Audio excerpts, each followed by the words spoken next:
buenas tardes. Estamos nuevamente día domingo, mediodía, la hora liberal, junto a mi compañero, partner, Ignacio Briones. ¿Cómo está, Ignacio? Bien, Gonzalo, saludo a todos los que están en la casa este día domingo. Esperando este programa. Oye, estamos hoy día con una grandísima invitada, Susana Claro.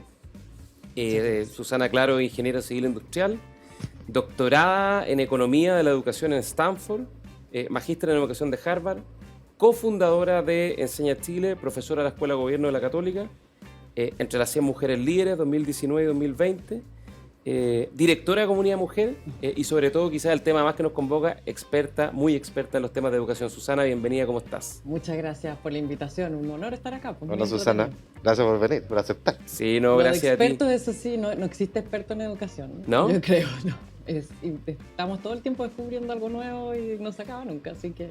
Oye, pero yo estuve escuchando una entrevista tuya con Cristian Barken, te lo comenté antes de entrar, en este programa que hace Cristian... En persona. Con Icari. Que es muy interesante. Yo también soy directora de Icari. Sí. Y él te hizo una pregunta que la encontré interesante, porque yo cuando empecé a revisar un poco como tu trayectoria académica, y en particular tu doctorado, ¿no? Porque el tema hoy día vamos a conversar de educación, es un doctorado en Economía de la Educación, además en Stanford, que es una de las universidades más prestigiosas en ingeniería. Entonces, la pregunta, te repito la misma pregunta que hizo Cristian, ¿qué es lo que es la economía de la educación? Porque el concepto me llamó la atención.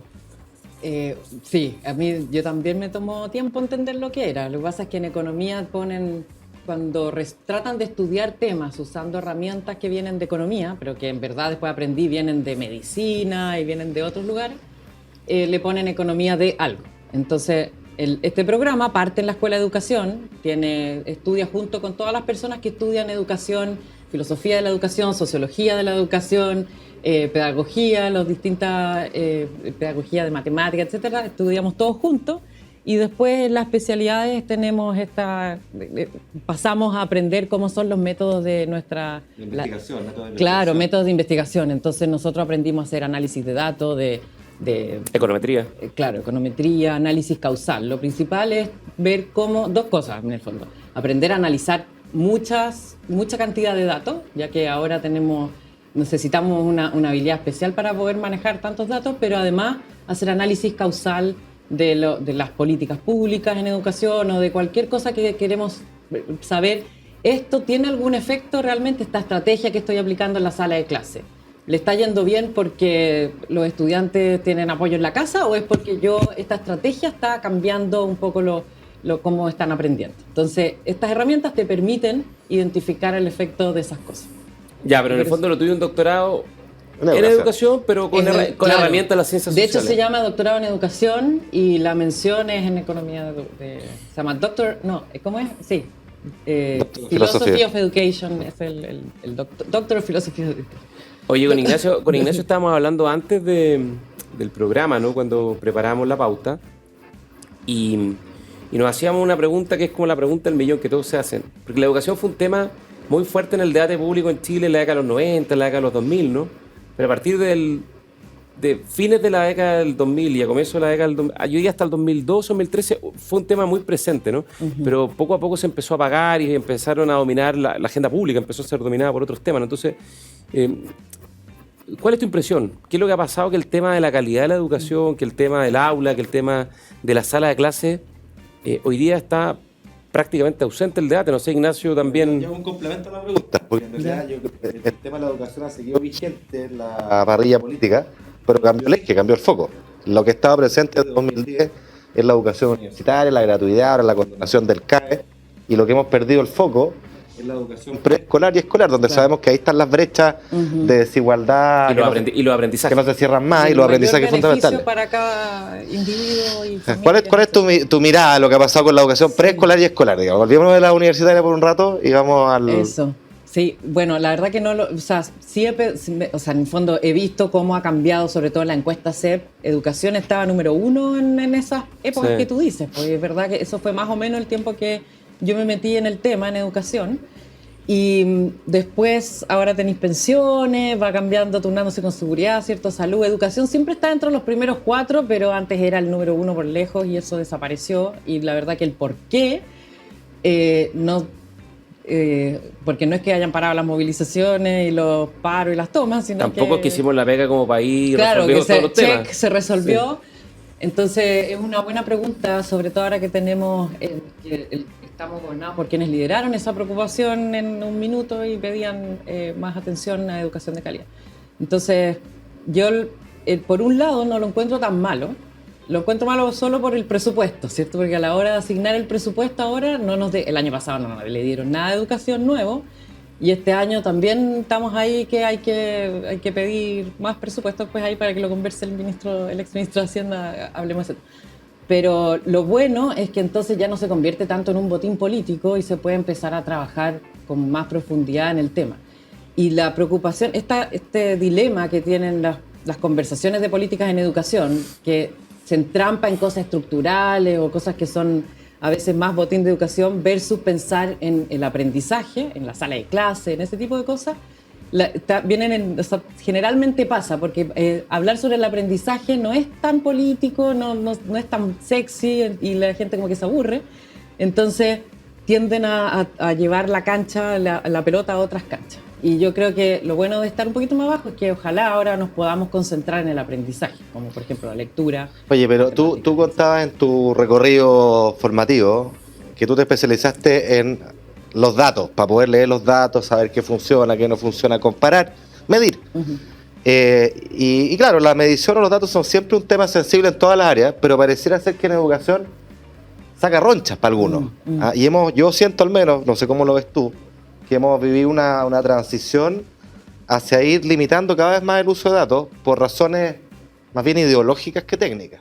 Que esto estigmatiza, que la competencia, que estresa a los profesores, pero parece que nos hemos olvidado del foco de cómo esta evidencia, estos datos, nos ayuda a mejorar y a saber qué es lo que resulta mejor para el objetivo último, que es que el niño, la niña en la sala, aprenda mejor, ¿no es cierto? ¿Cómo ves tú esa tensión en Chile? ¿Y cuál es el estándar de la discusión afuera, en los países que más admiramos? Mira, yo cuando converso con amigas mías, ex compañeras de curso, que están en Estados Unidos, en Europa, en distintos lugares, en sus respectivos países, y les cuento que acá los padres no reciben la información sobre el aprendizaje que levanta el Estado, se sorprenden demasiado, porque no entienden que uno esté discutiendo qué medir, cuánto medir, etcétera, y de repente llegamos a esto, ¿pero cómo?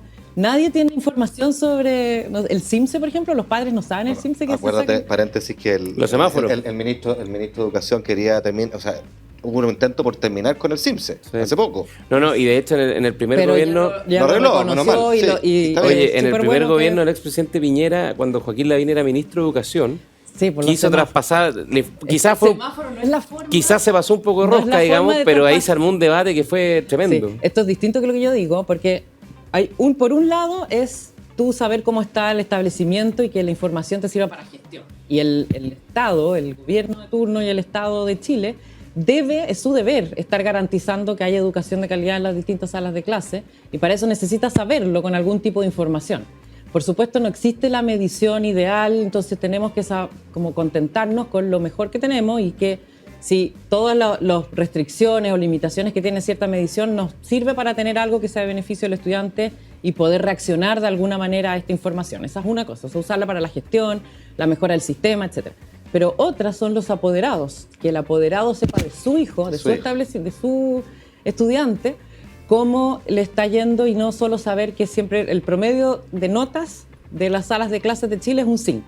Entonces probablemente la mayor parte del país recibe de nota de promedio si usted tiene un 5.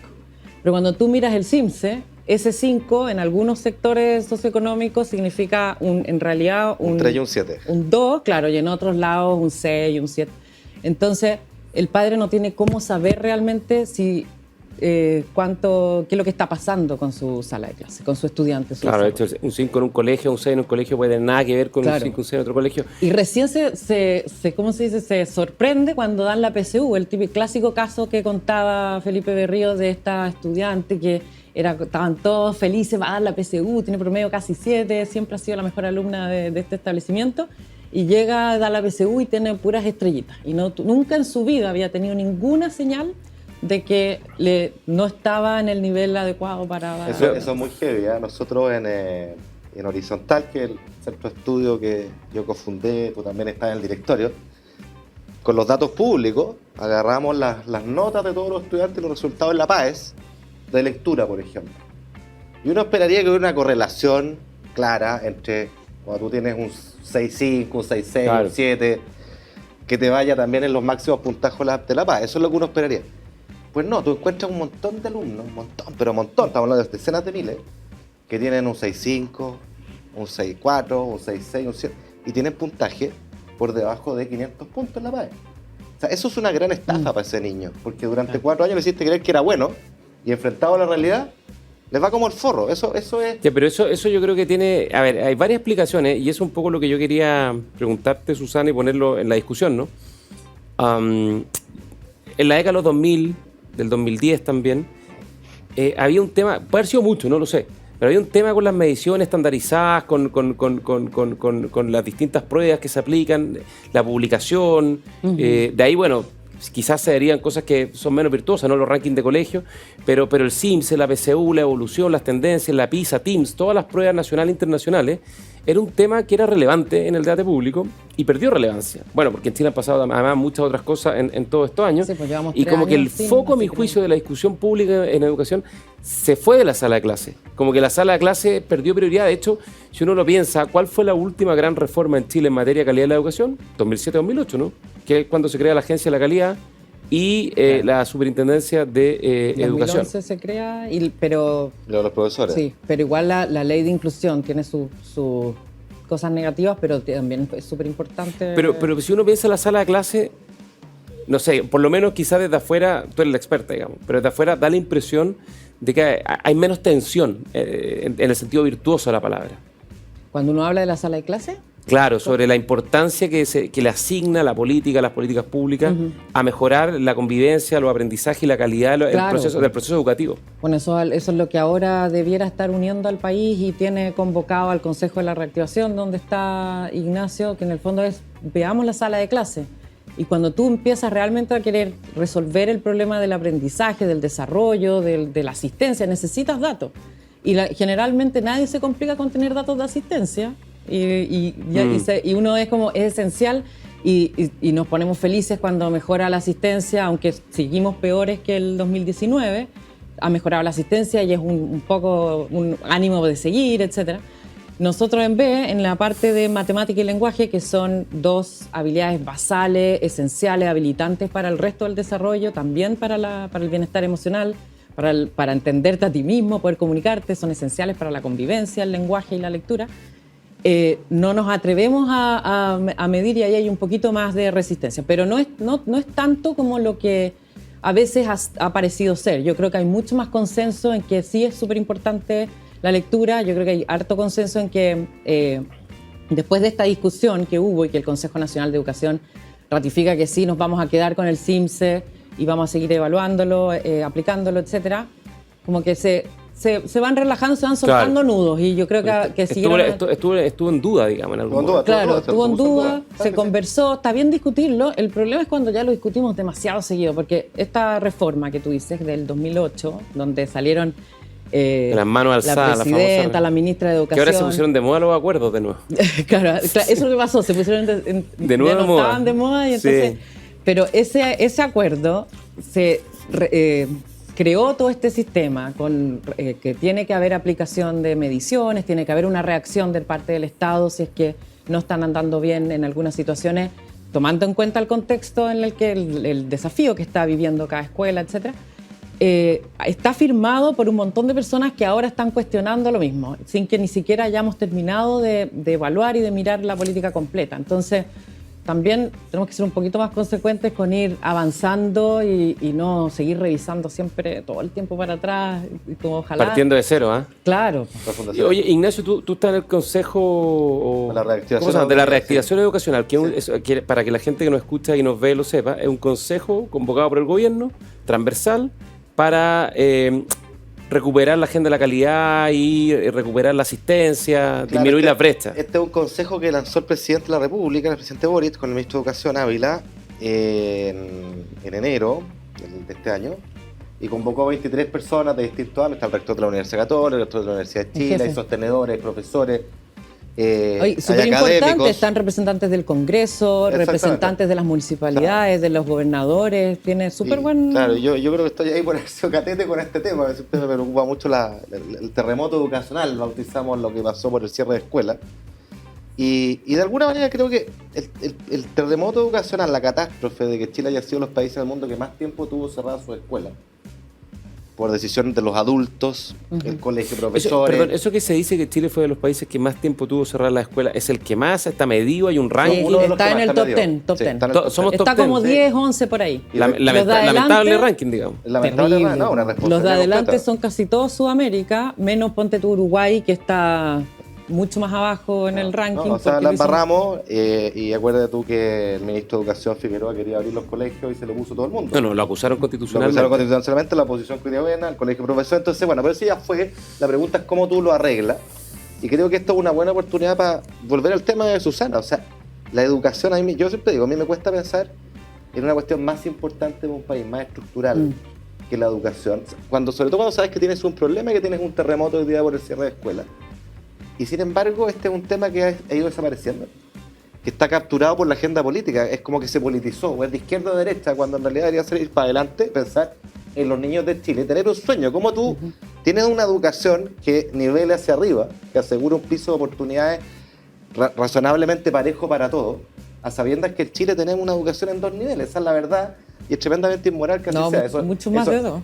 Bueno, estoy caricaturizando, pero puro escalón. claro, pero las oportunidades son muy disímiles, ¿ah? Y quienes queremos la libertad y que las personas tienen que ser las constructoras de sus proyectos de vida, pucha, la educación es una herramienta clave, una herramienta fundamental. Si por donde tú naciste tienes la educación que te tocó y esa te coarta tus posibilidades, bueno, coarta tu libertad, y eso es dramático.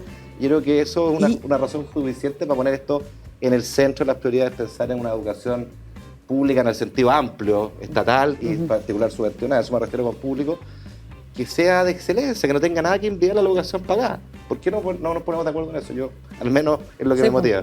Bueno, yo celebro mucho el paso del presidente Boric de haber creado este consejo, porque fue una señal como esto tiene que ser transversal, tienen que estar todos incluidos y desde están los representantes de los colegios particulares pagados, particulares subvencionados, entonces están todas las voces ahí presentes, pero ahora se tiene que notar en el presupuesto. Si en verdad no está en el presupuesto, no es prioridad. Eso se lo vamos a preguntar a Ignacio a la vuelta, tenemos que hacer una pausa. Vamos a hablar también tú has escrito mucho sobre eso, y Ignacio también lo ha planteado, sobre el impacto de la pandemia en la educación, en los aprendizajes, consecuencias además coletazos que han sido duraderos, la asistencia, por lo que he estado viendo y escuchando, algo te escucha a ti, no se han recuperado al nivel prepandemia, o sea, sigue habiendo mayores niveles de ausentismo, por lo tanto hubo un impacto puntual, pero también hay un impacto un poco más estructural. Y la pregunta de fondo es, bueno, ¿qué hacemos? Así que después de la pausa seguimos conversando. Agricultura TV.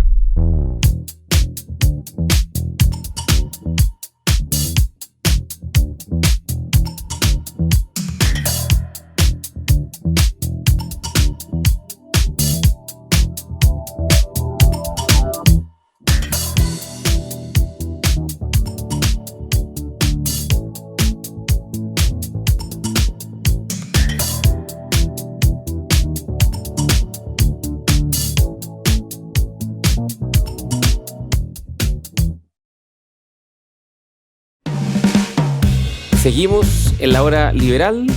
Estamos con Ignacio Briones, con Susana Claro, experta o especialista en educación, porque como ella dice, no hay expertos o expertas. Yo estuve viendo un poco lo que has escrito en el último tiempo, Susana, y tú escribiste un estudio que me pareció muy interesante. Voy a describirlo muy someramente porque probablemente lo pueda haber interpretado mal y tú lo puedes explicar mucho mejor, obviamente, que es un estudio sobre el impacto de la pandemia, los cierres, ¿no? y el proceso de reapertura. Y me llamó mucho la atención una cosa, en el caso chileno, que la reapertura de los colegios estuvo no tan influenciada como ocurrió fuera de Chile por el nivel socioeconómico de la familia, digamos, de los estudiantes, sino que más bien por la calidad administrativa de los sostenedores, ¿no? Y ni siquiera si es que eran públicos o privados, sino que los públicos que dependían de los municipios y los públicos que dependían de los nuevos servicios, que ya no son tan nuevos, locales de educación. Entonces te quería preguntar un poco por ese estudio, lo encontré muy interesante porque a mi juicio revela quizá algo de lo que no hemos hablado tanto en educación, que es el impacto de la estructura administrativa, los incentivos de gestión. Y la gestión de los colegios, Súper importante. en los aprendizajes. No, la gestión esencial. Por eso, directores, esa es una de las áreas que tiene debilidad de educación, porque no es su expertise principal y que debiera, a propósito de lo que hablábamos antes, de pedirle a distintas disciplinas, que presten distintas expertise. Pero con respecto a ese estudio, que no es exactamente el impacto de la pandemia, ya que no tenemos todavía una evaluación de impacto en aprendizaje, hay ciertos indicios de impactos en salud y en salud física, salud mental y un poquito en aprendizaje, pero todavía no tenemos como la suficiente información para saber realmente qué pasó, dónde están nuestros niños y niñas, eso no sabemos. Pero con respecto a cómo influyó las distintas dependencias administrativas en la decisión de abrir o cerrar escuelas en esa época, nosotros vimos que hay una correlación socioeconómica, pero cuando tú controlas por nivel socioeconómico, las distintas dependencias, eso quiere decir los colegios independientes gratuitos o versus colegios de municipalidades y colegios estatales de los servicios locales de educación, lo único que predecía realmente quién era el que estaba cerrado era ser municipal. Y eso es una pena porque hay muchos alcaldes que lo hicieron todo, alcaldes y alcaldesas, que abrieron con mucho esfuerzo, trabajaron, hicieron todo lo que era necesario para abrir, pero la mayoría de los alcaldes y alcaldesas no lo hicieron y estuvieron cerrados a pesar de que podían abrir, y eso se ve claramente sobre todo el primer semestre del año 2021. ¿Y qué crees tú que explica esa diferencia? Pucha, es que no quiero meterme en ese tema porque no es donde yo me manejo. Pero lo que sí yo leí en tu estudio es que ni siquiera es una cuestión política. No es como que alcaldes afines al gobierno abrían mano. Era una estar cosa alineado al gobierno no era lo... No. Mira, igual había una diferencia, pero era muy poca. Y habían unos poquitos más alineados al gobierno que sí abrían, pero los otros no abrían. Y lo único que yo veo es que habían unas elecciones entre medio, que después se atrasaron, entonces también se atrasó todo. Entonces yo creo que ahí hay algo... No quiero tirarme a tirar hipótesis en un área que no es la mía, pero creo que las razones políticas pueden haber. Pero en tu experiencia, lo que tú has visto, ¿tú crees que el cambio de la municipalización a estos servicios locales de educación da la impresión entonces que sería algo más bien Mira, los favorable, servicios ¿no? locales de educación estuvieron abiertos, abrieron al principio, estaban abiertos con proporciones mucho más altas, casi estaban iguales que los colegios privados y los demás, a la medida que podían. Así que, pero yo creo que eso tampoco pondría totalmente las manos al fuego porque eso va a depender de quién esté administrando y de su capacidad de liderazgo. Entonces yo no creo que sea eso versus los municipios, porque hay unos municipios que lo hicieron súper bien, sino que confío más en que esto es muy heterogéneo y hay que estar siempre mirando y siempre poniendo atención en qué es lo que está deteniendo que haya una gestión adecuada en un lugar. Pero sí, en el mundo municipal es más fácil que se convierta en botín político el sistema de educación que en el sistema estatal de los servicios locales de educación, porque se eligen por alta dirección pública, etc. Pero voy a contar una anécdota sobre eso, pero antes le voy a hacer una pregunta a Ignacio. Porque tú fuiste ministro de Hacienda buena parte de la pandemia, ¿no? Y después, bueno, fuiste candidato presidencial y todo. Pero en la pandemia estaba en el Ministerio de Hacienda, pero sí te metiste mucho en el tema de educación, que ha sido un tema que te ha interesado siempre. Y tú fuiste de los primeros que instalaste este concepto del terremoto educacional por la pérdida de clases, ¿no? El impacto de la pandemia. Entiendo que el 2021, en promedio, prácticamente la mitad del tiempo escolar, digamos, las escuelas estuvieron cerradas en Chile. Sí. El primer semestre estuvieron casi todas... Casi completa. Mira, las municipales. Sí, o sea, cuando decíamos que Chile es de los países que más cerró su escuela para tener un orden de magnitud, porque Susana tiene razón, todavía no tenemos las mediciones de aprendizaje para saber exactamente la pérdida de aprendizaje, pero lo que sí sabemos... impacto, claro. Pero lo que sí sabemos cuántas semanas de clases se perdieron por tener escuelas cerradas. ¿Ya? Y en esa es la lista que Chile está top 10. Entonces, para que uno tenga una idea, más o menos, en promedio para Chile, perdimos algo así como 14 meses lectivos, ¿ya? Un año lectivo tiene 10 meses más o menos, entonces un año completo y 4 meses, ¿ah? Pero lo que es, y eso ya es enorme, ¿no? Y uno podrá especular cuál es el impacto de un año con 4 meses perdidos. Eso es el promedio. Ese es el promedio. Pero resulta que los colegios municipales, a los que se refería Susana, perdieron 3 veces más clases que los colegios particulares pagados. Y eso sí que es un drama gigantesco, por las razones que sean, porque los colegios municipales todos los estudiantes más vulnerables. Entonces, si ya teníamos una brecha con los colegios particulares pagados, esta brecha solo se va a acrecentar. Y además, cuando tú faltas a la escuela, no es como cosa que después vuelva. O sea, claro, hay un hábito que se pierde, eso es lo que vimos, hay conocimientos que son necesarios para aprender el siguiente nivel que no los tienes.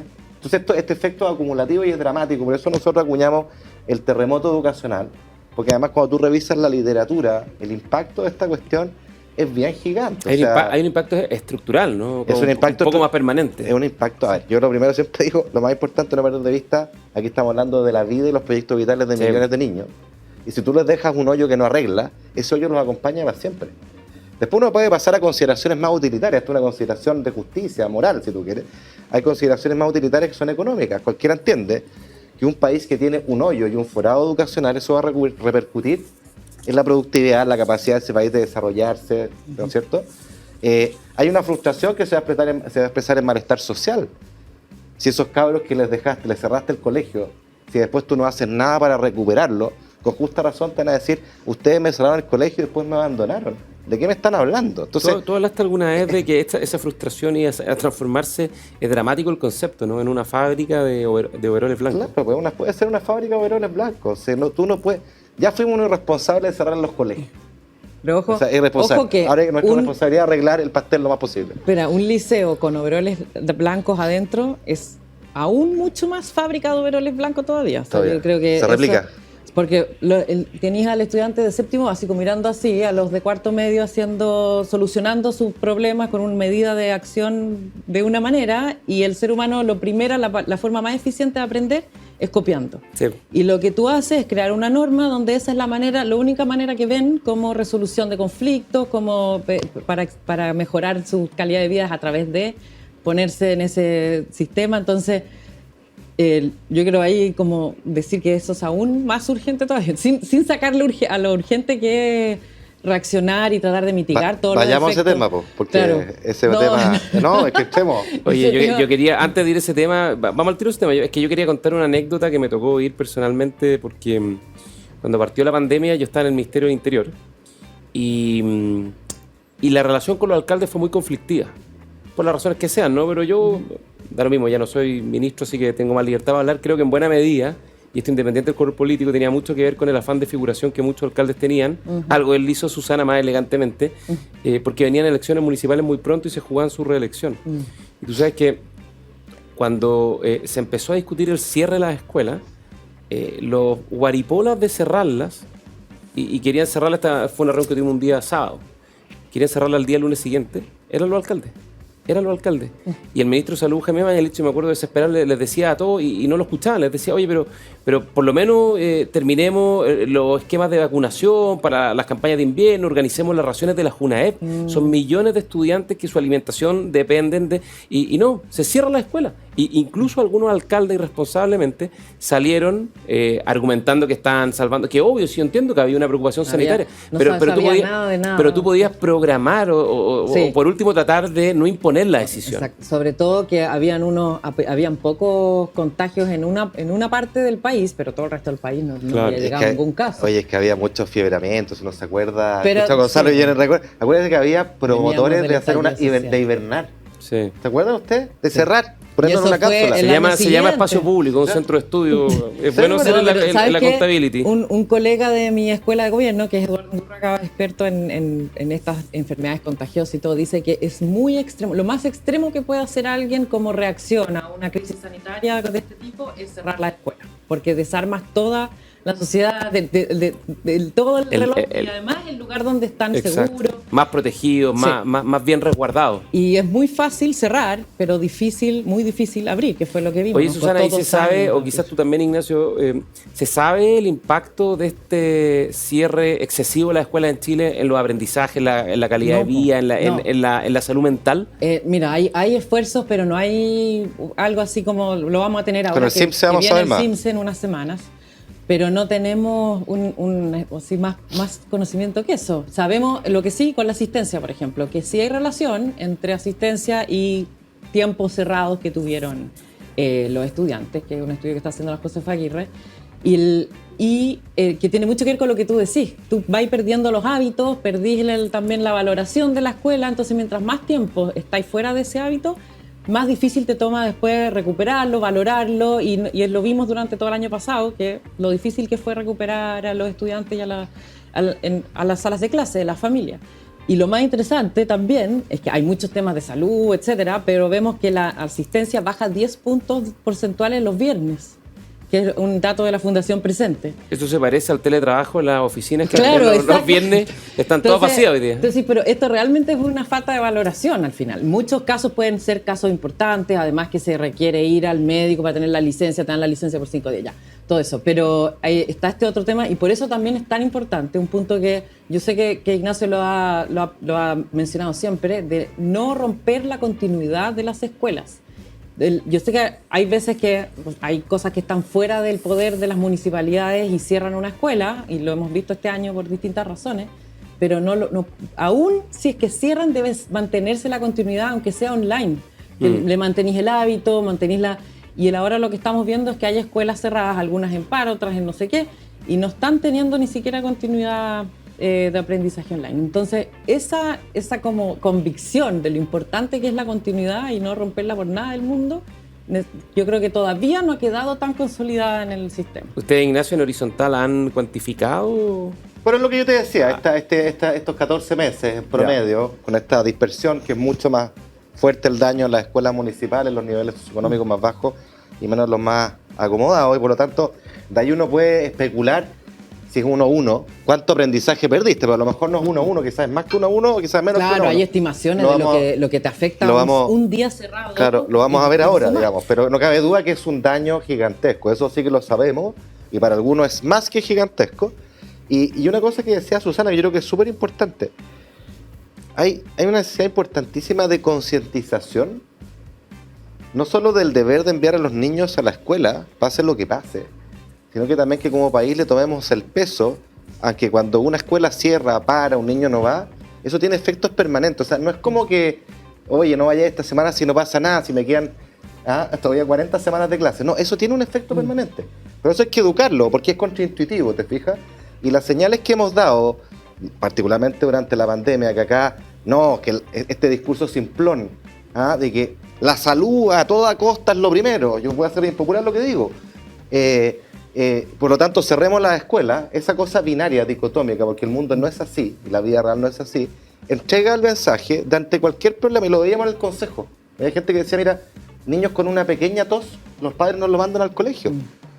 En Europa, ¿por qué no cerraron las escuelas? Porque estos temas lo han pensado, vienen de vuelta. Uruguay, más cerca, y en Uruguay, entonces, poco tiempo. Es muy importante volver a insistir que ir a la escuela es un deber para con nuestros hijos, pero también respecto a sus compañeros, porque un niño que no va genera un efecto, un impacto en la sala, en el colegio, en la cadena completa. Entonces, eso creo que nos falta. Y lo otro que decía Susana, y yo propongo que entremos a ese tema en estos últimos minutos, la continuidad, por supuesto, lección aprendida, si tuviéramos otra pandemia, creo que habría que hacer los máximos esfuerzos, por si hay una cosa que tiene que abrir, son las escuelas. Se da la paradoja cuando nosotros estábamos en el gobierno que las escuelas cerradas y los malls abiertos, es una cosa increíble, y en los malls tú te encontrabas con los escolares, y probablemente con los profesores. Bueno, eso no se puede volver a repetir, pero hoy día tenemos otro problema. Yo en el consejo he insistido, no me ha ido bien en esto, pero tenemos interrupción de la escuela, de los días de clase, producto de tomas. Las tomas acá se han validado, se han regularizado, se han normalizado, llevamos desde el 2011 con tomas. Algunos todavía dicen que son expresiones legítimas de democracia porque un puñado de estudiantes lo votó, como si la democracia fuera simple mayoría 50+1. ¿Qué democracia le estamos enseñando a nuestros alumnos, por favor? Cuando la democracia es ante todo respetar los derechos fundamentales de la minoría. Y acá estamos conculcando el derecho social a la educación, pensemos en el Instituto Nacional, porque unos pocos, sobre texto de sus reivindicaciones legítimas, escogen cualquier medio, un medio ilegítimo, un medio de fuerza, inaceptable, para expresar su idea. Creo que eso necesita un parelé clarísimo. Yo espero que el gobierno en algún momento, yo lo he dicho, diga, basta, acá el derecho social a la educación es lo primero, si usted quiere protestar, aquí está la puerta. Necesitamos recuperar la autoridad en los colegios, si no es imposible, es muy difícil educar. En los colegios y en varios ámbitos más. Y en varios ámbitos, pero en este en particular. Oye, Muchos se llenan la boca de derechos sociales, lo hemos escuchado, pero al momento de ejercerlo, bueno, aquí hay un tema para ejercerlo. Oye, Pongámonos vamos a tirar la pausa, está bueno, vamos a retomar con esto y vamos a hablar de las tomas también, ¿no? Yo creo que es importante la pérdida de clase y la pérdida de la convivencia también. Pero antes no a la pausa, tenemos, Susana, una tradición acá, en lo poco que llevamos, pero ya empieza a transformarse en tradición, que es preguntarle a nuestros invitados, a nuestras invitadas, qué están viendo, qué libro están leyendo, qué disco están escuchando, el recomendado. ¿Alguna recomendación de disco, de libro, de serie, de Netflix o de cualquier plataforma? Pucha, tengo poco ver series últimamente, pero hay un libro que me ha enganchado harto que se llama El cuerpo lleva la cuenta, que en inglés The Body Keeps the Score, y que se refiere a los efectos que tienen los eventos traumáticos, el estrés, en el fondo la adversidad en la infancia o en la adultez. Y es muy interesante porque es algo que es muy nuevo. Muchas veces creíamos que íbamos a que la escuela a veces puede enfrentar la adversidad que viven los estudiantes con así muchas ganas, y en general se puede, pero hay ahora mucha ciencia detrás para entender mucho mejor qué es lo que vive, qué es lo que pasa con el cuerpo cuando se vive adversidad. Y eso tiene mucho que ver también con las tomas y este tipo de cosas, porque lo que tú haces con los estudiantes que no se alinean con esta situación que muchas veces los estudiantes que están empujando ciertos actos no son de lo más pacífico del mundo, y por lo tanto los demás están viviendo un constante estrés que les lleva, el cuerpo lleva la cuenta y se empieza a afectar biológicamente distintas partes de tu cuerpo. Algunos reaccionan de una manera y otros otras, pero además en tu manera de interpretar las amenazas, y te va afectando de distintas maneras, y este libro lo cuenta, y espero llegar a algún lugar que dé un poco de solución. ¿El cuerpo lleva la cuenta? Sí, lleva la cuenta. Que tiene que ver con que cada uno de estos eventos lo va contando y lo va acumulando, y se llama, hay un término que se llama en educación, que son las experiencias de la infancia, experiencias adversas de la infancia, que cuando hay cierta cantidad te pone en una situación muy vulnerable como estudiante. En el fondo te afecta mucho más grande, porque es un nivel de estrés. El estrés es bueno, el estrés es algo positivo. No hay que ponerse en el otro extremo como de no le exijamos nada a nadie porque seamos no los estresemos. Claro. Sí. Sino que el estrés te va llevando, si tú lo tienes en una dosis adecuada, con los suficientes tiempos el justo medio, como todo en la vida. Como todo en la vida. Bueno. Pero si tú lo tienes muy alto todo el tiempo, eso empieza, el nivel de cortisol de tu cuerpo, etcétera, empieza a afectar otras áreas de tu cuerpo y después de tu aprendizaje, de tu desarrollo, etcétera. Oye, está buenísimo. Lamentablemente se nos fue el tiempo, nos queda una pausa y el recomendado Ignacio y el mío queda... Perdón. No, es que el tuyo estaba muy bueno. Estaba muy bueno ya. Una pausa, nos vemos. Chao. Agricultura TV.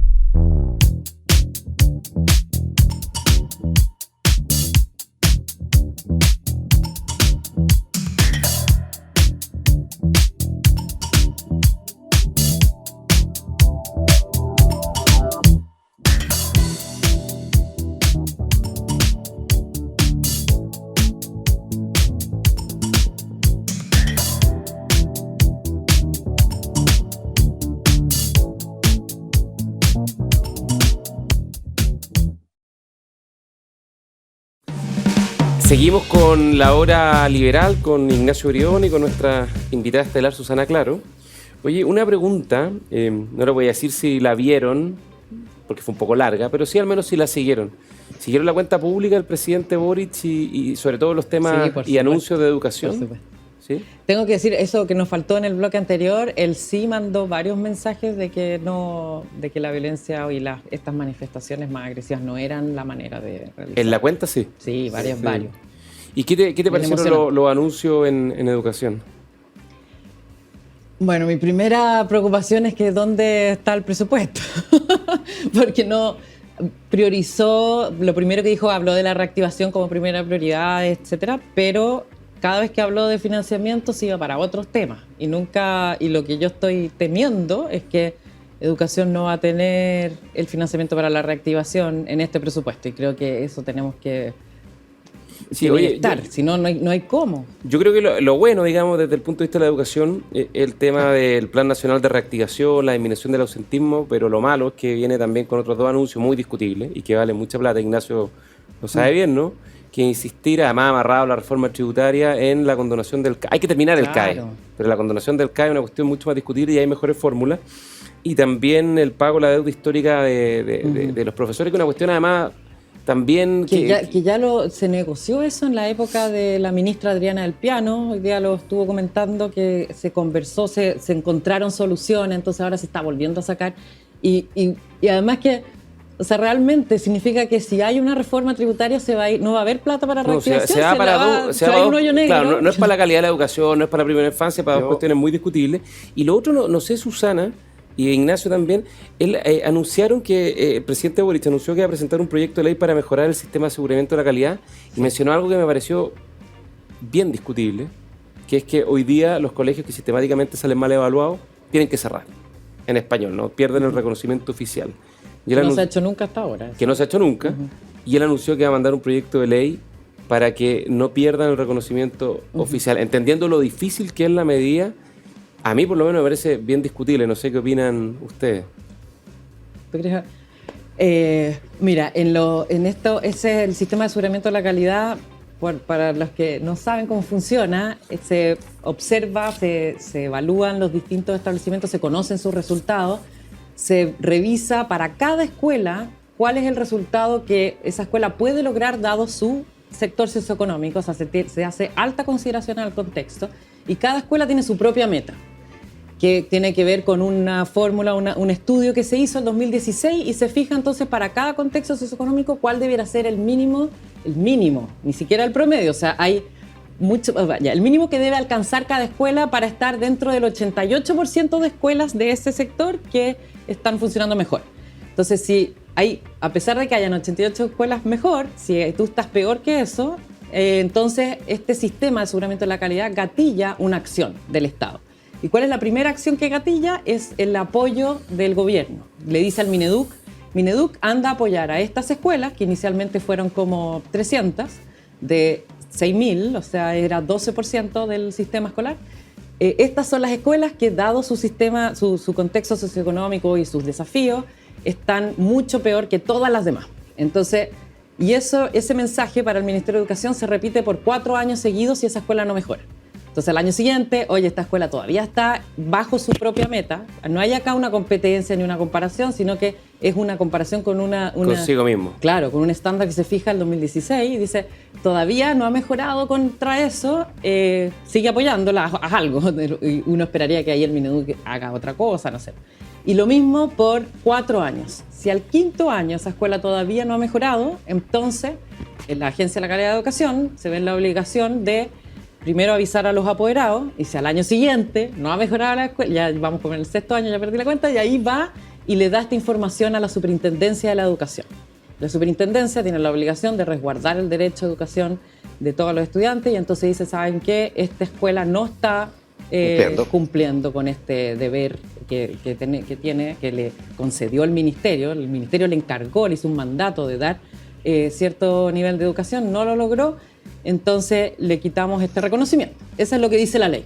Ahora, nunca hemos llegado a eso, porque 2 años antes llegó la pandemia, y entonces era absurdo, estábamos con otras preocupaciones, entonces se paralizó este sistema, y habían 32 escuelas que hubieran clasificado para ese aviso de la superintendencia. Ahí la superintendencia tiene que revisar que hayan otras opciones para los estudiantes, no es llegar y cerrar, sino que si hay otras opciones para los estudiantes mejores que esta escuela, entonces ahí sí se les hace esta advertencia. Pero la conclusión es que no se ha cerrado ni una escuela en Chile. No se ha cerrado, y era solo, iba a ser 0,0, o sea, 0,5% de todas las escuelas, una cosa muy chiquitita. Pero en Chile hay como 12.000 escuelas aproximadamente. Sí, son como 6.000 de básica, que era el primero que se hicieron en 2 partidos más lentos, después partió de educación media con este ciclo. Entonces nunca se ha hecho, no sabemos cómo es. Pero aún así, ese tipo de consecuencia es la más severa que puede tener un sistema de... Pero es importante que exista, eliminarla no parece ser una buena idea, ¿no? Mira, yo creo que uno puede tener primero, creo que es mucho más importante, esto es lo mismo que para la delincuencia, los otros sistemas, no, sin comparar, por supuesto, esto, pero es mucho mejor reaccionar mucho antes, obvio, más con menos gravedad que demorarse 1000 años porque es tan grave la cuestión que nadie se atreve a hacerlo. Seguro, pero si tú ya hiciste todos los pasos y pese a todos los esfuerzos, esa escuela no mejora porque la gestión, porque el director, por lo que sea, Claro. tampoco va a castigar y condenar a esos alumnos. Hay que pensar No, siempre en eso- los alumnos. claro. Y hay que tener una alternativa Sí, po. adecuada para que ese alumno pueda seguir. Sí. el proceso, Esos pero- estudiantes, para que realmente los protejamos, debieran tener prioridad en el SAE. Exacto. Hoy no lo tienen. Obvio. Que si ellos eligen otra escuela ir, debieran ser. Pero es que, lo que en pasa, la lo que pasa lotería es que, en mi ser opinión, prioritario. una escuela que durante 6 años no es capaz de demostrar que es capaz de brindar una educación no de calidad, de un mínimo de calidad, me parece que es inmoral mantenerla abierta. Exacto. Porque está sacrificando Sí, pero la hay- vida de cientos de estudiantes, de niños, ¿no? Y de hecho, es como aquí, para no ponerse latero, ¿no? Pero si uno cita a Kant, esto sería lo más inmoral del mundo, porque estás tratando como medio y no como fin a las personas.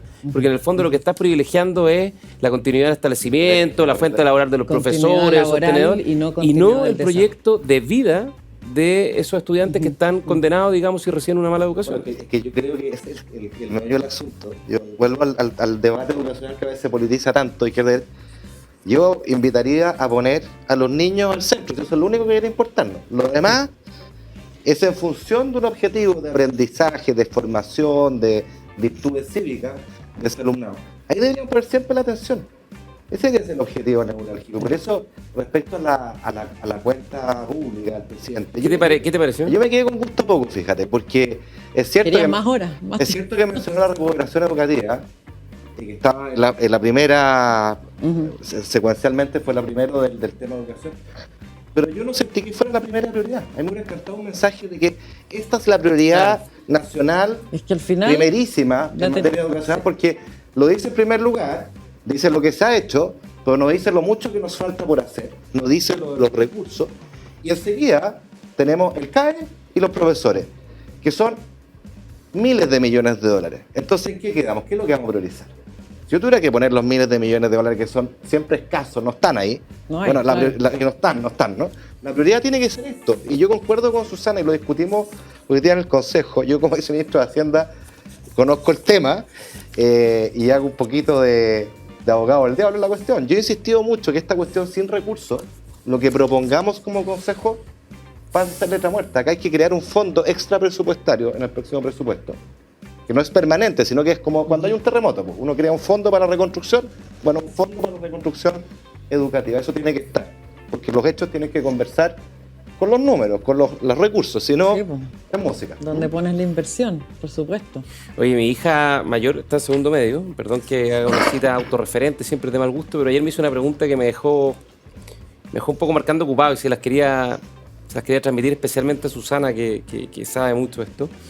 Empezaron a discutir en la sala de clase, en el curso de Historia y Ciencias Sociales, por qué era tan distinta la educación particular, ella estudió en un colegio particular, de la educación pública, ¿no? Porque hay tanta diferencia en la calidad a propósito del cierre de los colegios y mantener abiertas escuelas que son malas, digamos, que están hipotecando la vida de estudiantes, ¿no? Y ese es el tema bien de fondo, porque a propósito de lo que decías tú, Ignacio, y lo que hablábamos recién, me parece a mí que es profundamente inmoral que haya escuelas malas, pero me parece más inmoral aún que las escuelas del Estado no sean de un mínimo de calidad, a lo menos.